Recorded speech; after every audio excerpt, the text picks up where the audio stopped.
हैं, लेकिन पार्टियां बदल गई हैं। समाजवादी पार्टी से 2017 में धर्मेश तोमर ने चुनाव लड़ा, लेकिन अब वो भारतीय जनता पार्टी के कैंडिडेट हैं। इसी तरीके से असलम चौधरी पहले बसपा के कैंडिडेट थे और अब समाजवादी पार्टी और आरएलडी गठबंधन के कैंडिडेट हैं। ये सीट इसलिए चर्चा में है कि असलम चौधरी का नाम हाल ही के दिनों में बीजेपी के दिग्गज नेताओं के मुंह से सुना गया। ये आरोप लगे कि समाजवादी पार्टी ने ऐसे कैंडिडेट को चुनावी मैदान में उतारा है जिसके खिलाफ ढेर सारे मुकदमे हैं और उस व्यक्ति की छवि आपराधिक है। मैं आज देहरा गांव में हूं, जो इसी विधानसभा का एक बड़ा गांव है और यहां पर जो बड़ी आबादी है वो राजपूत मुसलमानों की है। ये लोग कन्वर्टेड हैं हिंदुओं से और अब बड़ी तादाद में यहाँ पर हैं और निर्णायक भूमिका इनकी इस सीट पर रहती है। बात करेंगे सीधे उनसे कि यहाँ का जो माहौल है चुनावी वो क्या है। ये बताओ कि ये इलाका तो पूरा मुस्लिम लोगों का है, लेकिन चुनाव का सीजन है तो उसमें क्या करंट चल रहा है? ऐसी हमारे यहाँ तो कोई भावनाएं दिखाई नहीं देती हिंदू मुस्लिम की। यहाँ तो काम के लिए वोट पड़ेगा जी। जिसने भी बच्चों की शिक्षा के लिए या जो भी मजदूर तबके के लिए जो पहले काम किया है, यानी कि यहाँ भी देखा गया है कि झोंपड़ियों से मैं उनसे निकल करके शहरों से निकल करके झोंपड़ियों में जब वो आ गया लैपटॉप, उसे देने का काम केवल मुलायम सिंह यादव ने या अखिलेश सरकार ने किया था। और इसी उस पर हमने पहले जो है धर्मेश तोमर को वोट किया था। अब धर्मेश तोमर साहब बीजेपी में, अब बीजेपी में हैं, लेकिन उनके साथ हमारी आत्मिक भावनाएं तो हैं, लेकिन वोट जो है वोट धर्मेश अगर समाजवादी से भी होते तो तब भी उन्हें मिलता। ऐसी कोई हिंदू मुस्लिम की कोई बात नहीं है। यहाँ जो हमारा गांव या जो भी हैं, आप ना करो हिंदू मुस्लिम की बात, लेकिन बीजेपी तो कर रही है। बीजेपी के करने दो, लेकिन जो पढ़ा लिखा तबका है वो समाज में उठकर आएगा और अपनी जो है जितनी भी शिक्षा है, जितनी शिक्षा ग्रहण करिए उसी के तहत अपना काम करे। पढ़ा लिखा तबका तो इस सोच के साथ आगे जाएगा, लेकिन जो तबका पढ़ा लिखा नहीं है वो, उसे पढ़े लिखे तबके का फर्ज बनता है उसे समझाने का। जो समझते नहीं है उन्हें समझाने का। मान लिया हमारे माँ बाप तो बेपढ़े लिखे हैं, अंधे हैं, लेकिन उन्हें रोशनी दिखाने का काम हम करेंगे। हमारे बच्चे करेंगे, हमारे साथी करेंगे, युवा करेंगे। और युवाओं की सरकार चाहते हैं और युवा ये हमारे मुख्यमंत्री बने। योगी बाबा नहीं, योगी बाबा नहीं, बाबा ने तो जो है जी देखो सही नहीं किया। स्कूल के बच्चों को किताबें पूरी नहीं हुई, स्कूलों के बच्चों के लिए ड्रेस और वो बैंक में डाल दिया। आज तक माँ और उनके बाप के नाम में कोई पैसा नहीं आया है। आइए मीना बता दीजिए इन्हें आपके नाम में कोई पैसा आया हो तो ये। लेकिन अखिलेश सरकार में ऐसा हुआ कि गरीबों का पैसा ना मिलकर सीधा बच्चों को ड्रेस भी मिला, जूता मिला, मोजा मिला, सब चीज़ मिली। हमारे गाँव का मुद्दा होगा विकास और बच्चों के लिए रोजगार, शिक्षा। आप ऐसे जमीनी मुद्दों पे बात कर रहे हैं, लेकिन बीजेपी कहती है आपका जो कैंडिडेट है असलम चौधरी वो तो हिस्ट्री सीटर है, बदमाश है। कोई हिस्ट्री सीटर को या उसको तो जो इस टाइम वर्तमान सरकार है, अगर वो हिस्ट्री सीटर है कोई तो उसे अंदर होना चाहिए। उसमें भी कितने, अगर बीजेपी किसी पर लांछन लगाती है, किसी की तरफ कोई एक उंगली करती है तो 4 उंगली बीजेपी की तरफ भी होती हैं जी। 4 उंगली होती है बीजेपी की तरफ। बिल्कुल जी। देखो जो बात है हिंदू मुस्लिम का तो कोई विवाद नहीं है। अरे आप ना करो हिंदू मुस्लिम का विवाद, लेकिन जिसको वोट चाहिए वो तो करेगा ना। वो वोट करो ना करो वो, लेकिन फर्ज ये बनता है इस हिंदू मुस्लिम के विवाद को खत्म करके जो अच्छा कैंडिडेट हो उसे चुनेंगे, जो अच्छा होगा। अच्छा कहाँ है? देखो अच्छा भी हम तुम में ही है। आपके यहाँ कौन है अच्छा? असलम चौधरी को बता रहे हैं जी, असलम चौधरी है। अरे उसे ही तो बीजेपी हिस्ट्री सीटर बता रही है। जी बीजेपी बताती रहो, अगर ये हिस्ट्री टीचर होता तो उसे टिकट नहीं मिलता। आपकी नज़र में क्या है आपका कैंडिडेट? देखो जी हमारा तो कैंडिडेट हम यहाँ के तो है नहीं, हमें कस्बा सिवाल खास के, कस्बा सिवाल खास में गुलाम मोहम्मद है और गुलाम मोहम्मद सपा से हैं, इससे है। तो वहाँ जाट सपोर्ट कर रहा है? हाँ जी फुल जाट सपोर्ट कर रहा है जी। कौन परेशान है? हम ही लोग परेशान है और कौन होगा। क्यों परेशान क्यों बाबा? जब काम नहीं है तो और क्या करेंगे, सिर मारने जाएगा कहीं पत्थरों में। मतलब काम तो बहुत दिया योगी जी ने, कह रहे हैं रोज टीवी पे। हाँ ड्यूटी जा रहे डेली, हमारा काम ही क्या है, हमें ड्यूटी जाने का काम है डेली। हम तो ड्यूटी पे जा रहे हैं डेली, अब भी ड्यूटी पे ही खड़े हैं और हमारा काम ही क्या है। आप बताओ। अखिलेश यादव, अखिलेश यादव हमारा। अच्छा जी। सिलेंडर 1000 का हो गया, सरसों का तेल 200 रुपये किलो हो गया। कहाँ से खाने को लाऊं मैं बाबा के राज में? मजदूरी इतनी है जब नहीं। से बीजेपी की सरकार आई है, बोलने दो। जब से नौकरी किसी बच्चे की नहीं लगी। हम तो अखिलेश की सरकार चाहते हैं। अजी सुनो, जो पढ़े लिखे बच्चे थे वे भी बेकार हो गए। जो आप कह रहे हो बाबा रोज तस्वीर दिखावे टीवी पे, दिखा रहे हैं, अखबार बेशक में। है, तस्वीर दिखा रहे हैं, बेशक है। जो 5 साल में हुआ आज लो नहीं हुआ ना होने का। और ना होवे। औरत ऑनलाइन होगी, हैं? औरत तो ऑनलाइन होगी। औरत ऑनलाइन होगी। हाँ, सबको लाइन में लगा दिया औरतों को। मर्द भी ऑनलाइन होगी। अंगूठा लगेगा तो सब कुछ मिलेगा, नहीं जाओ बाहर। तो अंगूठा लगाने में क्या दिक्कत है? अब एक बात होता है, अंगूठा लगाने में दिक्कत है, लाइन लग रही है होंगे तो औरत का बालक नन्ना होने को जा रहा, नुका जी पहले लाइन में लगा दो ऑनलाइन, बच्चा वहीं हो गया, जब मिलेगा राशन। अभी टेट की परीक्षा में ना हुआ। अब से पहले 5 साल पहले हुआ ऐसा।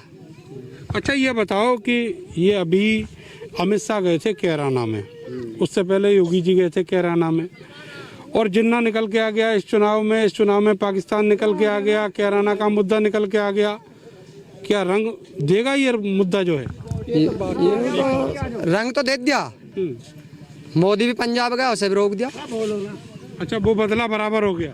नहीं, वहाँ भी तो रोक दिया, क्योंकि सरकार को ही नचारी लाने पब्लिक। जी ने बताया पढ़ाई की तो बताया बताओ। अखिलेश ने कि पढ़ाई करी। 3-4 नेताओं ने पढ़ाई करी है एक कॉलेज में। जीना का नाम तो वहाँ आया था। वो कोई तारीफ थोड़े कर रहे कि जीना की तारीफ कोई भारत में रहना जीना। तो ये जिन्ना को उसमें से निकाल के किसने खड़ा ये कुछ हाल चल रहा है, ये तो राजनीति है, ऐसा कुछ भी नहीं। कोई क्या कह रहा है अखिलेश, कोई गलत नहीं बोल रहा, एक पढ़ाई के लिए बोल रहा हो कि 3-4 इंसान ये जो नेता थे वे कॉलेज में पढ़े हैं। जीना और मैं नाम जानता नहीं, अनपढ़ आदमी हूँ, उन्होंने पढ़ाई का तो नाम लिया है। महात्मा गांधी का भी नाम। जी जी जी, एक कॉलेज में पढ़े हैं और ऐसे थोड़े कह रहा कि वो भारत में रह रहा। आप ये बात समझ रहे हो कि इसको जबरदस्ती तूल दिया गया? इस बात टूल दिया जा रहा। अखिलेश की सरकार आ रही है, अब के खुली आ रही सरकार, अब के सब साथ है उसके, हिंदू मुसलमान सब साथ है। अच्छा, ये बताओ, आप तो कह रहे हो गठबंधन के साथ हैं। कल अमित शाह ने मीटिंग करी सारे जाट नेताओं से, आप क्या मान के चल रहे हो कुछ बदलेगा? नहीं, ऐसा जाट जो है कहीं नहीं जाएंगे, वो सिर्फ गठबंधन के साथ हैं और जयंत चौधरी के साथ हैं। और जो गठबंधन है वो सब में मजबूत है, अखिलेश और जयंत का, इससे अलावा और कुछ नहीं होने वाला। डर ना है किसी से भी। यू जो बीजेपी ने एक नारा लिया है कि सबका साथ सबका विकास, बताओ कौन से विकास पर खरा उतरी है वो? मुसलमानों को तो जहाँ भी तुमने देखा है सबे दबाया ही है। सबके साथ सबके विकास से हमारा जो मेन मकसद अब जो है, हमारा मेन मकसद है इस बार बीजेपी को उस जुमले पे वापस लाना। समझ रहे हो? जुमले पे जो उनसे सबका साथ सबका विकास। अब क्या सपा आएगी सरकार, बिल्कुल लिख के ले लो। मुसलमानों की टेंडर थोड़ी है सब पे कि बीजेपी को मुसलमान ही हराए। सबसे ज्यादा एनकाउंटर भी देखो पंडितों के हुई बीजेपी की सरकार में। सिर्फ एक बनिए को छोड़ के जाट देख लो, तुम जाटों को देख लो कैसे करा है। गुजर है, गुजर सबके साथ ये नहीं है कि ओनली मोमदन मुस्लिम ही सपा के साथ है। तो आप क्या मान रहे हो, जिन जिन कौमों में अपराधी है उनके एनकाउंटर हुए हैं, क्या वो सारे के सारे बीजेपी के खिलाफ जाएंगे? बिल्कुल, जो खिलाफ जो काउंटर जो देखो करप्शन बढ़ा रहे हैं वो तो करप्शन वाले ही हैं। उसमें मोमदन हो या हिंदू लोग हो, उससे कोई फर्क नहीं पड़ने वाला। लेकिन सबका साथ सबका विकास जो उन्होंने बोला था वो विकास तो कहीं भी नहीं है। कोई आजकल 90% लड़के ग्रेजुएशन है लेकिन उनकी कोई कहीं जॉब नहीं, कहीं कुछ नहीं। कहीं जॉब भी मिल रही है, करप्शन इतना ज़्यादा है, रिश्वत बहुत ज़्यादा जा रही है वहाँ पे, जहाँ पे लग रही है, नहीं तो कुछ नहीं हो पा रहा। और ज़्यादा विकास देख लो, आप रोड को देख लो, कितने टूटे हुए, कितने कैसे बने हुए। क्या कह रहे हैं चाचा? यार है ना, सारा रोड टूटा पड़ा है। बताओ यहाँ से पिलखुए को चले जाओ, कितना रोड टूटा। सब उसकी बात में रखते हैं। मैं जब नेता वोट लेने के लिए तो सब आ जाते हैं, वैसे कुछ नहीं कर रहा। अच्छा, बोलो आपको क्या लगता है अब की बार इस चुनाव में क्या चलेगा? क्या चलेगा? साइकिल चलेगी। साइकिल चलेगी। हाँ, साइकिल चलेगी। और बीजेपी के मुद्दे, हैं जी? बीजेपी के जो मुद्दे हैं, बीजेपी ने सारे कर रखे हर जगह, कोई काम ही ऐसा ना छोड़ा। अच्छा एक चीज बताओ, ये जो चुनाव शुरू हुआ और बीजेपी ने हवा देना शुरू किया हिंदू मुसलमान को, अब विकास की बात तो बीजेपी नहीं कर रही। हमने तो कुछ दिया ना, हमें तो हमने तो ना तुम्हारा चंदा लिया, ना तुम्हारा नाज लिया, ना कुछ लिया। क्यों ना लिया? तुम्हें मिला ना? कोई भी ना देता। कार्ड नहीं है आपका? है राशन कार्ड? राशन कौन बना के दे रहा? नहीं मिल रहा आपको? हमने आज तक भी लेने। देखो का जो मुद्दा यहाँ है हमारे यहाँ धौलाने विधानसभा का, वो मुद्दा है एक तो सबसे पहले शिक्षा के ऊपर, दूसरी बात महंगाई के ऊपर। और हमारे जो नौजवान जो आज फिर रहे हैं इस वक्त में, जो वक्त चल रहा है, हमारे बच्चे फिर रहे हैं। होता तो शायद जो यूपी साइड ही है, जो हमारे फैक्ट्री इलाका है, इसमें चाहते तो इनमें नौकरी भी लग सकती, लेकिन यूपी साइड के अंदर फैक्ट्री कम से कम 80% फैक्ट्री बंद है। अगर ये फैक्ट्री यहाँ चालू होती, इनमें कुछ काम होता, तो ये हमारे इतने नौजवान ये लड़के खड़े हैं, ये सारे के सारे यहाँ काम करने वाले होते। चुनाव में जो हवा में मुद्दे उछाले जा रहे हैं वो क्या है? हिंदू मुस्लिम का मुद्दा उछाला जा रहा है, सब सीधा सीधा हिंदू मुस्लिम कराने का मामला है, सीधा का सीधा मामला। हो जाएगा क्या? नहीं हो पाएगा। इस वक्त में हिंदू भी समझ रहा है, मुसलमान भाई भी समझ रहा है, हिंदू भाई भी समझ रहे हैं, सब कोई समझ रहा है, हर कोई कुछ। बच्चे भी तो बहुत पढ़े लिखे हैं इस टाइम में, तो हर चीज समझ जाते, ये कौन सी चीज गलत है, कौन सी चीज गलत नहीं है। अब मानने की बात है, अखिलेश की सरकार में कोई ऑनलाइन कोई सिस्टम नहीं था। अब ये तुम गाड़ी पे बाइक पे आ जाओ, बाइक वाले को ये पता नहीं चलान कटेगा। ऑनलाइन पुलिस वाले क्या काम करते, चलान काट लेते, फोटो खींचा चलान भेज दिया। अभी हमारी बाइक है पिलखवे थाने में बंद है। चलान तो इसलिए कटा होगा, हेलमेट नहीं लगाया। नहीं हेलमेट सब 54,000 रुपए का चलान है गाड़ी का। इस मारे हमने पिलखवे गाड़ी नहीं की नहीं जमा कर दी, नहीं की नहीं, कागज पूरे हैं। रख रखा था क्या है मोटरसाइकिल के ऊपर? 54,000 रुपए का चलान है, हेलमेट, लाइसेंस, हर चीज दिखा देंगे उसका प्रूफ।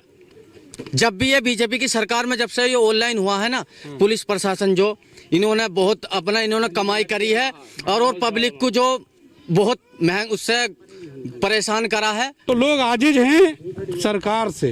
उनका कहना है कि रोटी रोजगार के जो मौके हैं वो पूरी तरीके से घट चुके हैं, इसलिए समाजवादी पार्टी को लाकर उत्तर प्रदेश में बदलाव लाना चाहते हैं। ये बात केवल मुसलमानों की नहीं है, हिंदुओं का भी यही हाल है। सबसे बड़ी बात यह है कि जब सरकार कोई पॉलिसी लागू करती है तो उसका असर सब पर बराबर होता है, चाहे वो फायदे में हो या नुकसान में। मिलते हैं अगले विधानसभा में, तब तक के लिए मुझे और मेरे कैमरा सहयोगी सानू को दीजिए इजाज़त।